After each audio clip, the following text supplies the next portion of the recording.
اگر ہم یہ کہیں کہ 2023 سے لے کر 2050 تک ایک مرتبہ پھر سلطنت عثمانیہ یعنی دی گریٹ اوٹومان امپائر بننے جا رہی ہے تو یقیناً آپ کو حیرانگی نہیں ہوگی، کیونکہ یہ کام اتنا مشکل بھی نہیں ہے جتنا دنیا نے سمجھ رکھا ہے۔ لیکن اس سے پہلے ایک بات جان لینا آپ کے لیے بے حد ضروری ہے، اور وہ یہ ہے کہ اگلے 100 سالوں کے اندر ساری یورپین کنٹریز مسلم کنٹریز میں کنورٹ ہو جائیں گی۔ ایسا ہم نہیں کہہ رہے، بلکہ یہ پیشن گوئیاں تو بڑے بڑے اینالسٹس اور فیوچر پریڈکٹ کرنے والوں کی تھیں۔ ناظرین، بات یہ نہیں ہے کہ یورپ مسلمان ہو جائے گا، بلکہ بات یہ ہے کہ یورپ مسلمان ہوگا تو آخر ہوگا کیسے؟ اس کا صرف ایک واحد رستہ ہے، اور وہ ہے ترکی۔ یہ بات تو آپ سبھی کو پتہ ہی ہوگی کہ اسلام ابھی صرف ایشیا میں ہے، اور ایشیا اور یورپ کو ملانے والی کنٹری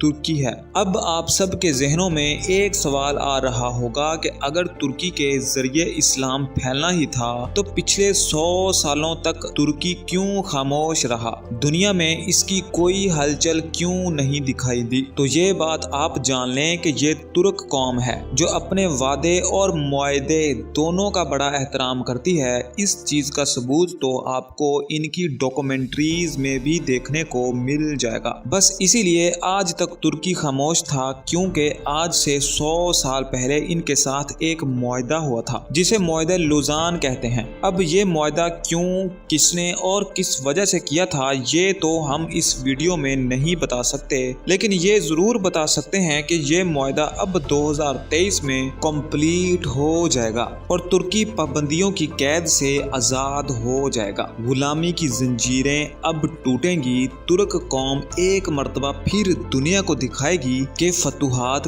کیسے ہوتی ہیں۔ سب سے پہلے ترکی گریس پر اٹیک کر کے اسے ہتھیا لے گا، جو کبھی سلطنت عثمانیہ کا حصہ ہوا کرتا تھا۔ اس کے ساتھ ساتھ وہ تمام ممالک جو اوٹومان امپائر میں آتے تھے ان پر دوبارہ قبضہ کرے گا۔ ناظرین، ان پر قبضہ کرنا کوئی مشکل کام بالکل بھی نہیں ہے، کیونکہ یہ تمام ممالک کی سیکیورٹیز بہت کمزور ہیں، اور نہ ہی ان میں سے کسی کے پاس نیوکلیر ویپنز ہیں۔ ان ممالک کی آرمیز بھی سادہ سی بندوقوں کے ساتھ لڑائی کرتی ہے، اور دوسری طرف ترکی، جس کی آرمی دنیا کی بڑی آرمیز میں شامل ہوتی ہے اور ماڈرن ویپن کے ساتھ ساتھ نیوکلیر پاور بھی رکھتی ہے۔ 2050 تک اوٹومان امپائر بننے کے بعد ترکی پھر یورپ پر چڑھائی کرے گا، اور اس کام میں ترکی کا ساتھ دیں گے پاکستان، ایران اور جرمنی۔ اس طرح یورپین کنٹریز کو مسلم کنٹریز میں کنورٹ کیا جا سکے گا۔ لیکن بات صرف اوٹومان امپائر تک ہی نہیں رکتی۔ 2023 کے بعد ترکی نے اپنی اکنومی کے لیے بڑے بڑے پلانز تیار کر رکھے ہیں، اور ساتھ ہی پیٹرول اور کوئلے کی ڈرلنگ کی